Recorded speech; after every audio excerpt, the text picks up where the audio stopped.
Misiones y evangelismo.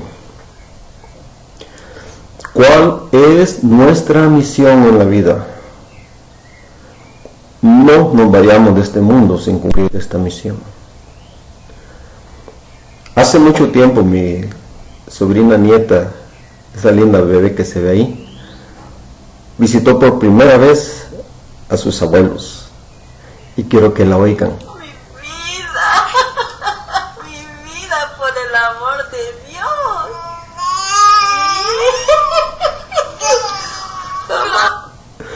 Ella se regocijó de llegar a casa.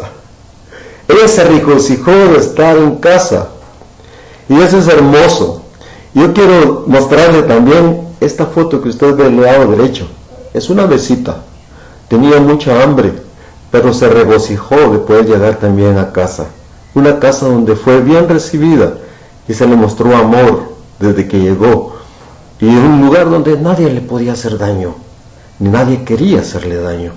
Y Dios ha usado esas abecitas, y Dios ha usado a los niños, y Dios ha usado a la familia para darnos enseñanzas. Y cada uno de nosotros debe poner atención. Y algo que tenemos que tener en mente es que Dios nos ama. Él creó el mundo, Él es el amor. El Señor es amor. No solo tiene el amor, Él es amor. Para Él es lo normal sentir un amor infinito por cada ser criado.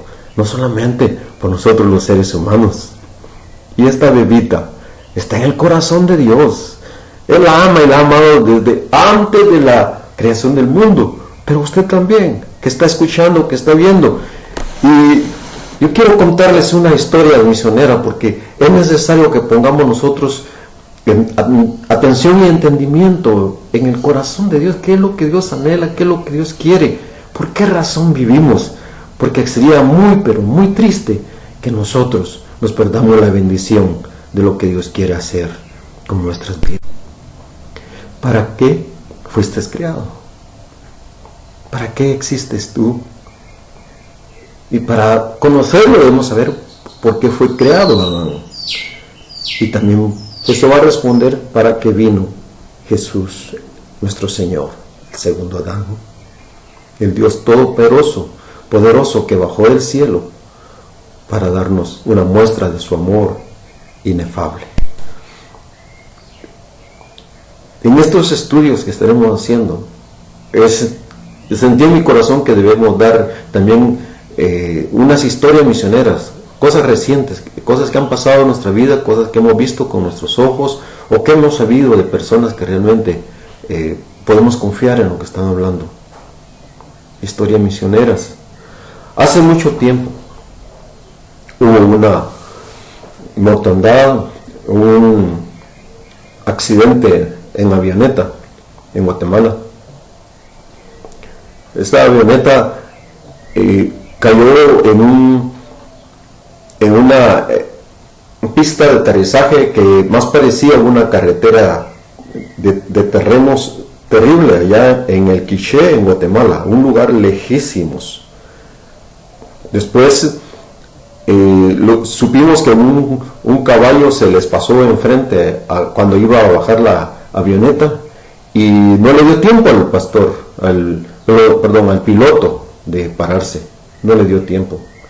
Y hubo un gran accidente, hubo muertos, hubo heridos.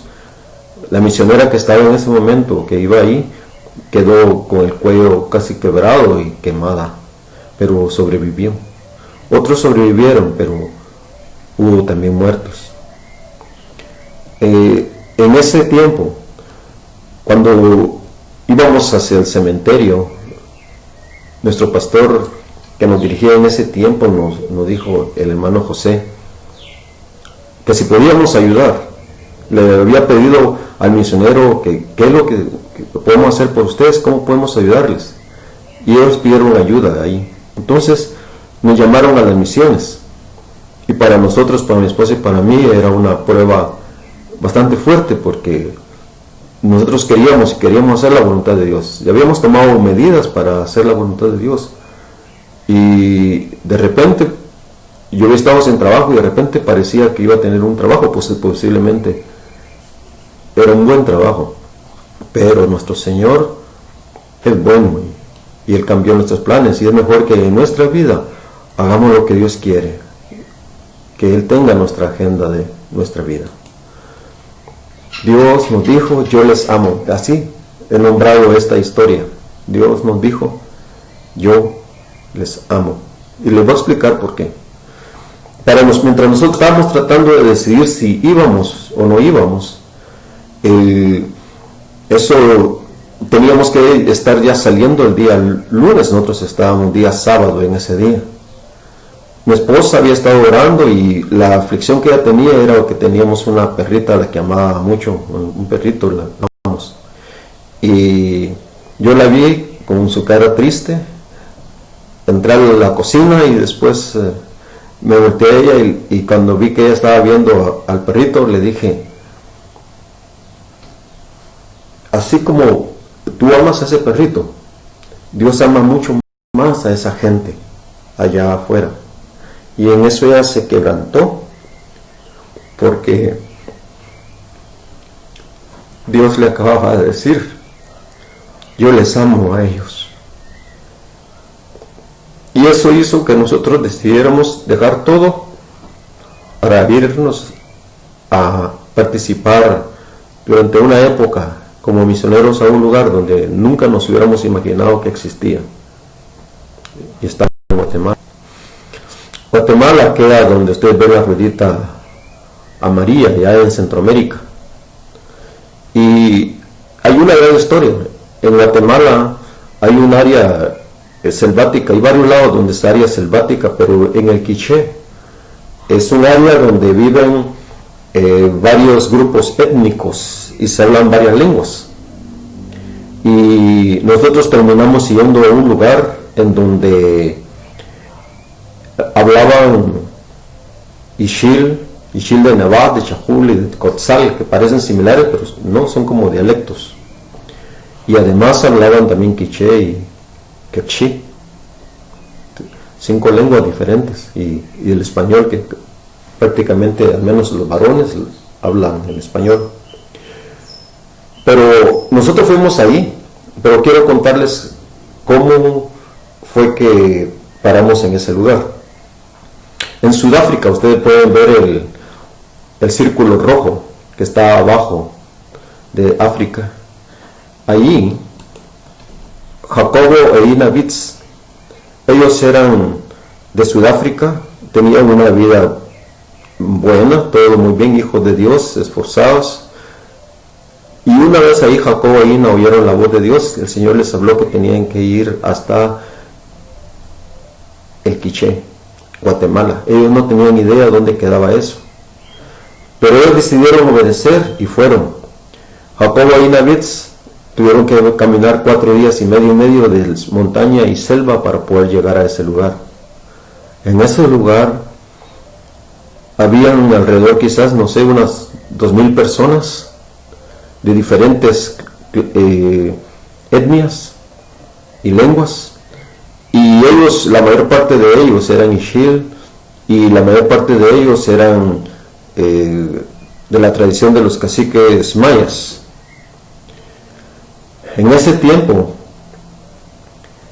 nosotros llegamos, pero cuando nosotros llegamos ya habían pasado 4 años y medio que Jacobo e Ina Witz habían llegado. Y Jacobo e Ina Witz, después de 4 días que pasaron, él estuvo a punto de morir. Cuenta la historia, y eso me lo contaron la gente de ahí, porque lamentablemente yo no pude ver a Jacobo e Ina Witz. Los había conocido, pero no había llegado, no pude hablar con ellos. Ellos ya habían terminado su servicio como misioneros y habían retornado a Sudáfrica. Pero alguien me contó allá que en una ocasión, mientras iban en la noche, Jacobo se había caído en un barranco y Ina se quedó asustada porque él iba cargado de maletas, y Ina estaba asustada, no hallaba qué hacer y clamó, y dice que él literalmente, alguien lo tomó y lo puso de pie sobre el camino nuevamente. Y ellos no se explican cómo sucedió eso, pero lo que nosotros sabemos es que nuestro Señor está cerquita de sus hijos y pueden pasar cosas que rompen el orden natural cuando Dios está presente. Las señales de Jesucristo sirven a sus hijos cuando están en obediencia. Y él estuvo allí, se esforzó, les dio la palabra de Dios. La gente en ese lugar, caciques mayas, ellos creían en brujería, tradiciones milenarias, y los ixchiles nunca fueron vencidos por los españoles. Y los ixchiles es gente esforzada. Cuando yo recuerdo una cosa que nos impactó de todo el grupo, ahí el quiché, era que había mucha respeto para los mayores. Era algo muy importante. También los esposos eran muy respetados por las esposas. Y también me sorprendió la inteligencia. Por ejemplo, había un joven al que le dimos clase, se llamaba Miguel. Su promedio era de 99 puntos todo el año. Estudiando cualquier cosa que enseñábamos, él la aprendía y la estudiaba, y así. Nosotros cuando llegamos a ayudar como maestros y en todo lo que fuera necesario en el área de misionera, pero en nuestro corazón ya sabíamos, el Señor nos habló cuando llegamos, que no íbamos a estar solo mes y medio, sino que el Señor me dijo año y medio, porque yo tengo mucha gente en este lugar. Tuvimos que quedarnos el año y medio exacto. Y durante ese tiempo, cosas maravillosas pasaron, y les iremos contando historias cada vez. Pero una cosa que sorprendía es que en ese tiempo que estuvo Jacobo e Ina Vitz, ellos dieron la historia de Jesús en quiché, y empezaron a trabajaron de la nada en muchas formas, literalmente partiendo piedra para poder hacer las cosas, algo muy difícil, un ambiente muy difícil. Los caciques mayas los amenazaron que debían irse, y ellos finalmente, después de 4 años y medio, fueron expulsados, pero ellos ya habían llevado a otra pareja. Y quiero que observen todo el viaje que ellos tuvieron que hacer para poder llegar de ahí. Viajar por el océano era también un gran gasto. La otra pareja se llamó Greg y Elena Walton, y en ese tiempo el pastor Orlando Mejía llegaba a apoyarlos haciendo de todo, construcción, cualquier cosa. El hermano era un campeón, ayudándolo, llevando ovejas también de él para apoyarlos. En ese periodo, cuando Jacobo e Ina Vitz le dieron un día un ultimátum que tenían que irse, pero el Señor le había hablado que lo iba a llevar a él a Israel. Pero para ella, una mujer muy amada, al finalmente por muchos en ese lugar también, porque ella cuidaba de los bebitos, los niños enfermos, ella salía, volaba. Quiero aclararle que no había ahí transporte. Para llegar ahí solo se podía llegar en avioneta, y si no, había que caminar 12 horas para llegar a donde había el primer automóvil. Y también quiero contarles que no, la mayor parte de gente ahí no conocían los carros, nunca habían salido de esa montaña. Era un ambiente pero bien extraño, bien diferente a lo que uno puede suponer. Y ahí se estaban esforzando Greg y Elena Walton, y entonces nos llamaron en esa época. Mi nombre es Ronnie y Zenaida Aguilar. Nosotros actualmente el Señor nos tiene pastoreando en El Salvador, pero antes de esto también estuvimos en Chimaltenango a cargo de un grupo que, gracias a Dios, se formó una iglesia, y ahora están cuidados por un hombre de Dios, un buen pastor. Y en esa época estuvieron con nosotros Dorian, Marta y Rosa. Ellos fueron gente bien preciosa, bien especial, esforzándose en las cosas de Dios durante mucho tiempo. Ahí el Señor le tiene un gran galardón para ellos también.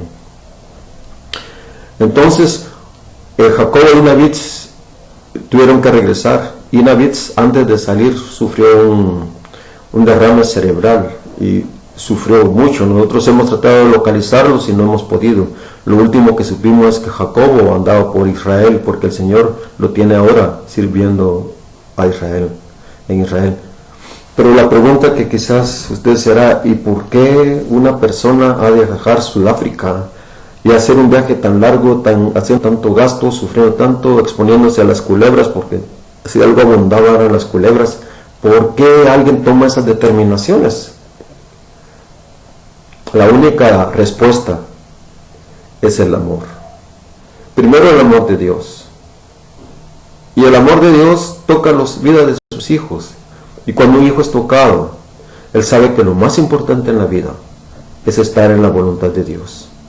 Y esta enseñanza se la estamos dando porque